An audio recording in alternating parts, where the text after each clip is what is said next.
Assalamualaikum warahmatullahi wabarakatuh. Hai, kembali lagi bersama saya Novita Sari. Di sini saya akan menceritakan kembali tentang kisah legenda Putri Hijau yang cinta ditolak dan perang pun bergejolak.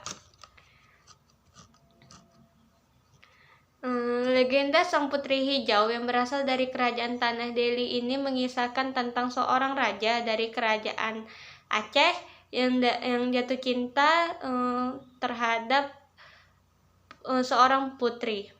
Putri Hijau, anak seorang raja dari kerajaan Tanah Deli. Konon kerajaan ini wilayahnya dari Langkat hingga ke Riau saat ini dengan sebutan Tanah Deli, yaitu Sumatera Utara, bagian wilayah Kota Medan, Kabupaten Deli Serdang. Raja Tanah Deli memiliki 3 orang anak, yaitu yang pertama Mambang Yazid, dan kedua Putri Hijau, dan ketiga Mambang Khayali. Sebelum raja mengangkat, beliau berpesan kepada putra dan putrinya agar saling menjaga, melindungi satu sama lainnya.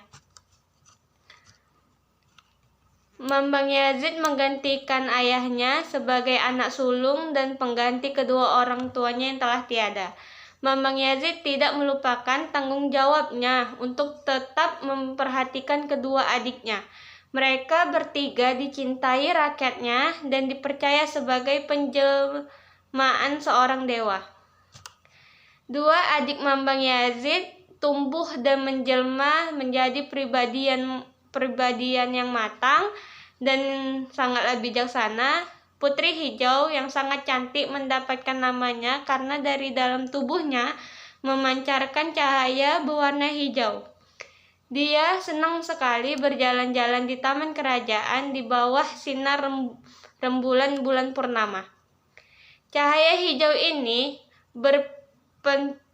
berpendar atau terlihat di langit hingga sampai di kerajaan Aceh.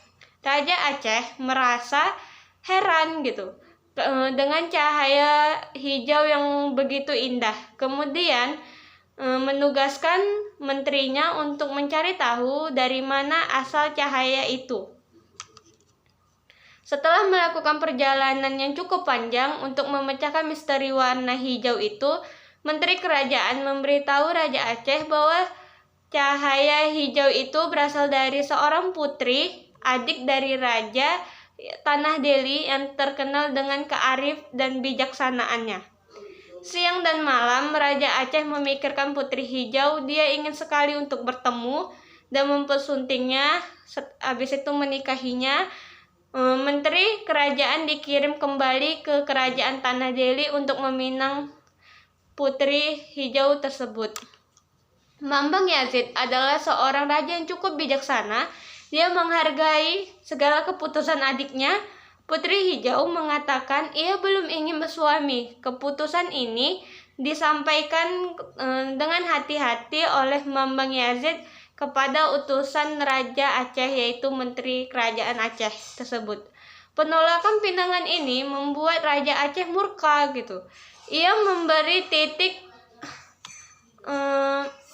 agar seluruh kapal lengkap dengan senjata dan prajurit yang disiapkannya berlayar menuju kerajaan Tanah Deli. Raja Aceh menitipkan pesan agar kerajaan Tanah Deli dapat menyerahkan Putri Hijau. Jika tidak, maka perang akan berjalan sesuai dengan yang ia tempuh nantinya. Perang pun pecah dan berlangsung berhari-hari. Mambang Khayal mengubah dirinya menjadi meriam, menembaki prajurit kerajaan Aceh, tetapi meriam ini akhirnya patah dan menjadi terbelah 2, satu terpental ke daerah Aceh, satu lagi berada di Tanah Deli. Raja Aceh berhasil mengalihkan konsentrasi prajurit kerajaan Tanah Deli dengan memerintahkan prajuritnya untuk mengisi meriam dengan emas. Kerajaan Tanah Deli berhasil ditaklukkan. Putri Hijau diboyong Raja Aceh untuk berlayar dari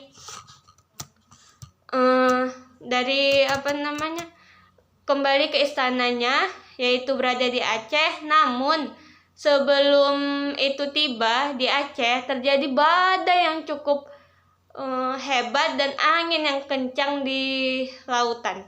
Putri Hijau diselamatkan oleh seekor naga dan dibawa di istana di dasar lautan. Naga ini adalah jelmaan kakak kandungnya yang bernama Mambang Yazid. Sekian dari saya sampaikan cerita ini. Apabila ada kesalahan mohon dimaafkan. Wabillahi taufiq wal hidayah. Wassalamualaikum warahmatullahi wabarakatuh.